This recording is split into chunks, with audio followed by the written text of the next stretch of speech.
Sunday evening, and we just got a call that there were a couple of cows out. And so we came over to check it out, and we got them back in very easily. But we're back to fixing fences. So it looks like a deer crossed and maybe got hung up, or didn't clear it rather, and must have got caught on the fence. And the corner post is now out of the ground. So here we go. never a dull moment. Right now Brad's just tightening the wire back up. Thankfully, all we'll have to do for now is just get the wire tightened, put the wire back in the insulators where it broke, and we're probably going to have to completely replace the corner post. So we're just trying to get it fixed, kind of a temporary fix to at least where the cows cannot step over the wire. It's always an adventure when you have animals. See kind of where it's starting to slack up. And then right past this insulator down here, this post right here, is where it's completely pulled out. And you can even see where we had a temporary fence there to block something, and it's even pulled out. So Brad thinks that the deer was going really fast, probably had a baby or babies with her. The cow literally just stepped over that. And then here is this like corner post that's torn. So we'll have to replace that. But right now our goal is just to get the wire up so the cows don't go through it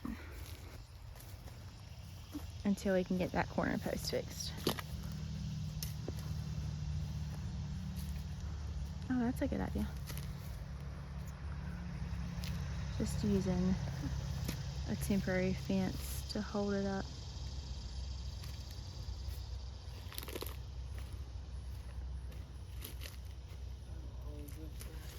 So, bet you can't guess what we're doing tomorrow. We're back again, just later in the day. Still issues with the fence. The power is now like out of the fence. So it's definitely hitting metal somewhere. So now to take the walk to find where that's happening. Yay! Happy Sunday evening. At least we had a good supper.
A group of heifers that we have kept them back as calves. We're just moving them from one pasture to the other.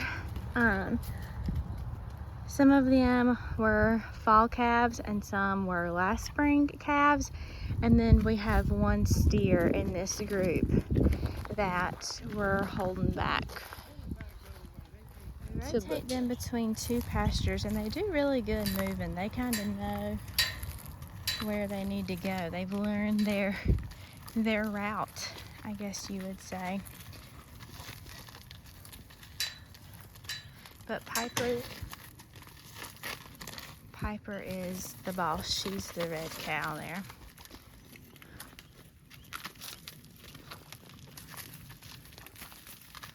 So we're just gonna circle them around.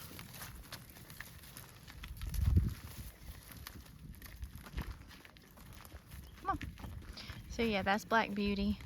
If you watched our video where we introduced one group of our mama cows, Wendy, this is her steer calf. So he's the steer that will be butchered. All right, come on. Come on, Piper, you know where to go. Come on, Pip.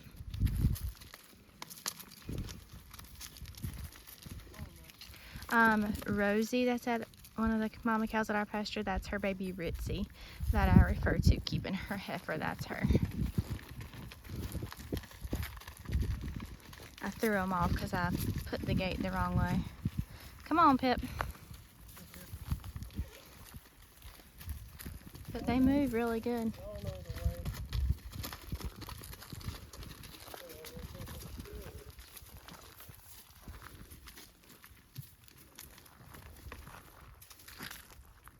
Good job, girls and boys. Sorry that it is so dark, but I was looking through all of the clips that I had from just all of our fencing adventures from the past couple of days, and there were just a few things I wanted to update you on. So I'm sorry it's dark, but I hope that I can kind of fill you in and catch you up. All right, so we have two pastures here. You should be able to see the fence here. And these two pastures have just served different purposes over time. Right now, the past couple of years, this side of the fence is being used for calves when they're being weaned and up until the time that they're sold. On this side, it's kind of been used for the mamas, that way they can still see their babies. And then, so now the heifers that are here, they were at a different spot at that time. So now the heifers are here. In the past, they've been bull lots, you know, whatever the case may be. So this is a pretty old fence line. Yeah, you can see pretty good. This used to only be a barbed wire fence, and we ran electric wire with it whenever we started weaning cows on this side, because calves used to be weaned at another area, and so this was not used for that purpose, so it wasn't really necessary. But now that we do wean here, it is important to have. So the wire, you saw how it was broken earlier in the afternoon on Sunday and Sunday evening when the wire did not have any power on it at all. I don't know exactly where it is, but somewhere through here, the barbed wire and the electric wire had came out of this insulator, not this one particularly, but just whichever one it is. It came out of the insulator and it was touching the barbed wire. And so that metal on metal, that's why the fence's power was drawn down so much. I think it's further down. I won't go all the way down. Well, it's fixed now, so that's not an issue. But I'm just thankful that we did get that fixed. So that is why we had to come back that evening, because there was no power on the fence. Brad did so good. I was so excited.